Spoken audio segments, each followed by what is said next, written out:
کی محمد سے وفا تو نے تو ہم تیرے ہیں، یہ جہاں چیز ہے کیا لوح و قلم تیرے ہیں۔ السلام علیکم ناظرین، باتوں کے جہان میں میں ہوں محمد سبحان، ایک نئی ویڈیو ایک نئی شخصیت کے ساتھ۔ اور جیسا کہ آج ہم موجود ہیں پیر سید فضل حسین شاہ صاحب کے ڈیرے پر، ان کے صاحبزادے کے ساتھ پیر سید عارف حسین شاہ صاحب، جو کہ تحریک لبیک پاکستان کے ڈسٹرکٹ گوجرانوالہ میں عہدے پر بھی فائز ہیں۔ تو چلیں گے ان سے کچھ بات چیت کریں گے، ان سے ان کی لائف کے متعلق، ان کی پارٹی کے متعلق جاننے کی بہت زیادہ کوشش کریں گے۔ جی السلام علیکم۔ وعلیکم السلام ورحمۃ اللہ وبرکاتہ۔ محترم شاہ جی کیسے ہیں؟ الحمدللہ، مزاج کیسے ہیں آپ کے؟ کرم اللہ کا کرم۔ اچھا شاہ جی، بالکل سٹارٹ پہ چلتے ہیں۔ آپ نے اپنی تعلیم کہاں سے حاصل کی؟ بنیادی تعلیم تو جی اپنے ہی گاؤں سے، چیاں والی سے ہی ہے جی جی۔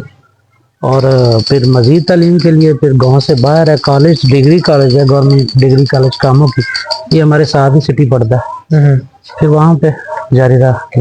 تو آپ کا دینی تعلیم کے ساتھ بھی کافی آپ کو انٹرسٹ ہے، تو یہ مطلب آپ نے دینی تعلیم کہاں سے حاصل کی؟ یہ سر 2001 سے مفتی سرفراز احمد نعیمی صاحب ہے لاہور میں، گڑی چوک جامعہ نعیمیہ وہاں سے، تو یہ معاملات چلے ہیں وہاں سے۔ ٹھیک، بہتر ہو گیا۔ اچھا، سوشل میڈیا کا دور ہے، آپ ٹی ایل پی پارٹی سے بھی بلونگ کرتے ہیں، کافی زیادہ اس کے حوالے سے آپ محنت بھی کر رہے ہیں، تو یہ جو عام کنٹینٹ آج کل سوشل میڈیا پہ چل رہا ہے مرزا انجینئر کے متعلق، اس نے 2-3 باتیں کہی ہیں، ان کا کوئی آنسر نہیں ملا۔ اس نے یہ بھی کہا ہے کہ جو ہمارے بابا جی فرماتے تھے، اکثر کہا کرتے تھے، حدیث سناتے تھے، منصب نبی جن فقتلو، یہ حدیث کہیں بھی کسی بھی حدیث میں موجود نہیں ہے، یہ انجینئر کے قول ہیں، اس میں کتنی سچائی ہے؟ سوال جاہل کا ہے، ہم کسی کو جاہل نہیں کہہ سکتے شاہ جی، جو انسان ہے ہم انسانیت کو جاہل نہیں کہہ سکتے۔ آپ تھوڑی سی یہ شفقت فرمائیں کہ آپ تھوڑا سا خاموشی سے سن لیں اور آپ کو جاہل کی سمجھ بھی آ جائے گی کہ جاہل ہے کیا۔ یہ آج کی بات نہیں ہے کہ دین اسلام پہ بھونکنے والے آج ہی پیدا ہوئے ہیں اور مرزا جو جیل میں جنگی ہے وہ پہلا ہے یا پھر وہ آخری، ایسے نہیں ہوگا، اس سے پہلے بھی تھے، اس کے بعد بھی آئیں گے، اور یہ سلسلہ چلے گا۔ دیکھیں، تاریخ انسانیت جانتی ہے کہ اسلام کے دشمنوں میں بڑا دشمن منگول بھی تھا۔ اس منگول نے تو شاید اپنے مذہب کے اعتبار سے یہ جانا تھا کہ شاید مسلمان کو قتل کرنا اور اس کی حرمت کی پامالی کرنا یہ اس کا مقدس فریضہ تھا، یہ وہ کرتا رہا، لیکن اس کے ساتھ ساتھ اس نے یہ کام بھی کیا ہے کہ اس نے اسلام کی جو بنیاد ہے، اس کی تعلیمات ہیں، اس کی کتابیں ہیں، وہ جو درس و تدریس کا معاملہ ہے، اس نے اس کو بھی تباہ و برباد کیا ہے۔ مملوک سلطنت تھی تو اس وقت بھی صحیح بخاری اور صحیح مسلم کو تبدیل کیا گیا، اس کے بعد بھی ہوتا رہا۔ یہ ابھی جو ریسنٹلی صدی ختم ہوئی ہے، آپ جس کو 21ویں صدی کہہ رہے ہیں، اس میں بھی یہ معاملات چلتے رہے ہیں۔ تو حق کے ساتھ اگر کسی نے ٹکر لینی ہے تو وہ باطل تو ہوگا نا، تو یہ ایسے نہیں ہے۔ اور تاریخ اسلام میں یہ بات بنیادی طور پر تمام علماء کو اور تاریخ دانوں کو پتہ ہے کہ اسلام کے اندر جب بھی کسی نے نقب زنی کی کوشش کی ہے نا، تو اس نے لبادہ اڑا اسلام کا۔ یہ عبداللہ بن سبا کا نام بھی تاریخ دانوں کو پتہ ہے، عبداللہ بن سبا کا بھی پتہ ہے، اور اب یہ ان کی پیروی کرتے ہوئے یہ جو منگولوں کا جیل میں ہے مرزا، جو وہ خود بھی کہہ رہا ہے کہ میں منگولوں میں سے ہوں، تو یہ اپنے آباء و اجداد کی تاریخ دہرا رہا ہے نا۔ اور معاملہ یہ نہیں ہے، اگر 1400 سال سے تاریخ اسلام موجود ہے اور کہیں بھی فرق نہیں آیا، کہیں بھی مسائل نہیں آئے، کیا جناب صدیق اکبر رضی اللہ تعالیٰ عنہ نے جو جنگ یمامہ لڑی ہے تو وہ کس بنیاد پہ ہے؟ جناب سیدنا عمر فاروق نے جو جنگیں لڑی ہیں، جناب عثمان غنی کے دور میں، جناب حیدر کرار کے دور میں، جناب امیر معاویہ کے دور میں، اور اس کے بعد حسنین کریمین ہے، اور پھر بھی جتنی مملوکیت آئی ہے اسلام کی، اس میں جو جنگیں ہوئی ہیں وہ کس بنیاد پہ تھی؟ نبی مکرم صلی اللہ علیہ وسلم کی ختم نبوت اور ناموس رسالت پہ جو جنگیں ہوئی ہیں اور اس کے بعد آج تک ہو رہی ہیں، اس کی بنیاد کیا ہے؟ یہ تو ایک پورا مدعا ختم کرنے کی کوشش ہے، مذموم کوشش. میں اس کو مبینہ بھی نہیں کہوں گا، شاید ہو شاید نہ ہو، نہیں یہ ہے. اگر ایسا نہ ہو میرا بھائی، اب من سبا نبیًا کا مطلب کیا ہے؟ جو نبیوں کے بارے میں گستاخی کرے، بکواس نہیں کرے، اس کا سر کاٹ دو. یہ مسئلہ ہے نا. قتل کر دیا. تو یہ بات سیدنا محمد رسول اللہ صلی اللہ علیہ وسلم کے لیے کافی کر رہے ہیں؟ نہیں، سیدنا آدم علیہ السلام سے لے کر سیدنا عیسیٰ ابن مریم تک بھی اس میں شامل ہے. تمام انبیاء اور رسل وہ اور تاجدار انبیاء صلی اللہ علیہ وسلم بالخصوص یہ شامل ہیں. یہ اللہ کا حکم ہے، قرآن پڑھیں. اگر من سبا نبیًا فقتلوہ سے ان کو مسئلہ ہے تو پھر قرآن پاک کو پڑھ لیں. کیا قرآن پاک میں رسول کریم صلی اللہ علیہ وسلم کے ذریعے احکامات نہیں جاری ہوئے کہ اللہ کے لیے، رسول اللہ صلی اللہ علیہ وسلم کے دشمنوں کے لیے اے مومنو جنگ کرو، تب تک جنگ کرو جب تک وہ مارے نہیں جاتے. کون؟ کفار، آپ کے مخالفین، غیر مسلم. یا پھر جب تک وہ آپ کی صفوں میں نہیں آ جاتے، یا پھر وہ آپ کی طرح سجدہ نہیں کرتے، تب تک آپ نے جنگ کرنی ہے.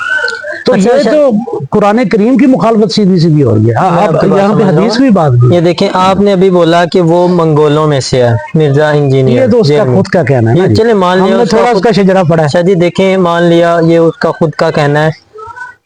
حضرت امیر معاویہ رضی اللہ تعالیٰ عنہ صحابی رسول تھے، لیکن ان کا بیٹا یزید تھا جو کربلا میں امام حسین کے سامنے کھڑا تھا. اب گندوں میں سے اچھے بھی نکلتے ہیں، یہ تو قرآن کا فیصلے ہیں. الخبیثات للخبیثین والخبیثون للخبیثات، یہ قرآن کے فیصلے ہیں. اب یہ وہ جو اس کے پچھلا طبقہ جو اگر کفار تھا تو یہ بھی تو ہو سکتا ہے وہ اس نے کلمہ پڑھ کے اسلام قبول کیا ہو. آپ دوسری روشنی میں بات کر رہے ہیں. میں نے کب کہا کہ یہ غیر مسلم ہے؟ میں نے اس کو مسلم و غیر مسلم کی ڈیفینیشن میں رکھا ہی نہیں ہے. یہ اس کا خود کا بیان ہے کہ میں منگولوں کی اولاد میں سے ہوں. ہاں تو بعد میں منگول مسلمان ہوئے ہیں، کافی زیادہ ہوئے، تو یہ انکار تو نہیں میں کر رہا. اور دوسری بات جو آپ کر رہے ہیں جناب امیر معاویہ کے اعتبار سے، تو حضرت سیدنا سعد بن ابی وقاص رضی اللہ تعالیٰ عنہ بھی تو حضور کے حسابی ہے نا. بے شک. اور حضور نے فرمایا تھا کہ اے سعد تجھ پہ تو میرے ماں باپ قربان. یہ تو بات حضور نے فرمائی ہے. اب اسی کا بیٹا، اسی صحابی کا بیٹا ہے عمر بن سعد. اب وہی کربلا میں کھڑا ہو کے اور پہلا تیر پھینک رہا ہے جناب حسین علیہ السلام کی طرف، اور کہہ رہا ہے کہ لوگوں گواہ بن جو، بتانا یزید پلید کو، میری گواہی دے دینا. اس اعتبار سے کہ جو میری ڈیوٹی لگائی تھی اور جو میرے تیرے سے وعدے وعید ہے، اس وعدے وعیدوں کو میں نے پورا کر دیا کہ میں نے حسین ابن علی علیہ السلام پہ اپنی طرف سے کربلا میں پہلا تیر پھینک دیا. وہ بات ٹھیک ہے، گندوں میں سے اچھے، اچھوں میں سے گندے، گندے گندیوں کے لیے وہ بات فائنل ہے، وہ اٹیسٹڈ بات ہے. میں یہ کہہ رہا ہوں، میں نے کب اس کو کہا ہے؟ میں اس کو جانمی کہہ رہا ہوں اس کی کرتوتوں کی وجہ سے. کیوں؟ دین ظاہر پہ بات کرتا ہے، عمل کا فیصلہ، عملی طور پہ عمل کا فیصلہ تو رب ذوالجلال نے طے کرنا ہے. ہاں بالکل وہ کریں گے. تو ہم کسی کو جنتی جہنمی کیسے کہہ سکتے ہیں؟ وہ میں بتا دیتا ہوں. شریعت محمدی صلی اللہ علیہ وسلم کے تحت جو معاملات ہیں وہ ہوں گے ظاہر پہ، آپ کے ظاہری اعمال پہ آپ کو فتویٰ ملے گا. یہ علماء حق ہیں، انہوں نے بات کرنی ہے اور یہ ہوگی. اب رہ گئی بات کہ ایک بندے کا انفرادی مسئلہ ہے، تو وہ اللہ تعالیٰ جس بات پہ ان کا فیصلہ کرے گا وہ اس کی ذاتی ہے، اندرونی ہے. اس کو نبی کریم صلی اللہ علیہ وسلم نے فرمایا تھا انما الاعمال بالنیات. اب جتنی بھی آپ کی نیتیں ہیں، آپ کے سارے اعمال کا دار و مدار اسی پہ ہے. تو وہ فیصلہ اللہ تعالیٰ آپ کی نیت پہ کرے گا. اب ایک بندے کی کرتوت اور اس کے اعمال پہ ہمیں یہ سمجھ آ رہی ہے کہ اس کی نیت امت میں تفرقہ ڈالنا ہے، امت میں قادیانی، مرزئی، مرتد، کافر جو ہیں ان کا بیانیہ عام کرنا ہے. وہ کانا مرزئی جو تھا وہ آیا تھا اور اس نے بکواس یہی کی تھی کہ اب میں آ گیا ہوں، اب جہاد ختم ہو گیا. تو من سبا نبیًا فقتلوہ کا تو سیدھا سیدھا مطلب ہی ہے نا کہ اگر آپ کے دین، آپ نبی مکرم صلی اللہ علیہ وسلم کے عہدہ، آپ کے ڈیزگنیشن، آپ کی ختم نبوت کو ڈاکہ مارے گا تو اللہ کا حکم ہے، اس کو کاٹ دو، اس کو زندہ رہنے کا کوئی حق نہیں. آپ ٹی ایل پی سے، تحریک لبیک پاکستان سے منسلک ہیں، ان کے اس پارٹی کے آپ ممبر بھی ہیں، اچھے عہدیداران بھی ہیں. آپ کے امیر سعد حسین رضوی صاحب نے اس انجینئر کو، مرزا انجینئر کو ایک سامنے بٹھا کے ایک چیلنج دیا تھا کہ آؤ میرے سامنے بیٹھو. ایسے ہاتھ پہ ہاتھ تالی مار کے بولا تھا کہ آؤ میرے سامنے بیٹھو. جنے کا پتہ تب چلتا ہے جب وہ سامنے میدان میں بیٹھ کے بات کرتا ہے. تو اس چیلنج کو مرزا انجینئر نے ایکسیپٹ بھی کیا،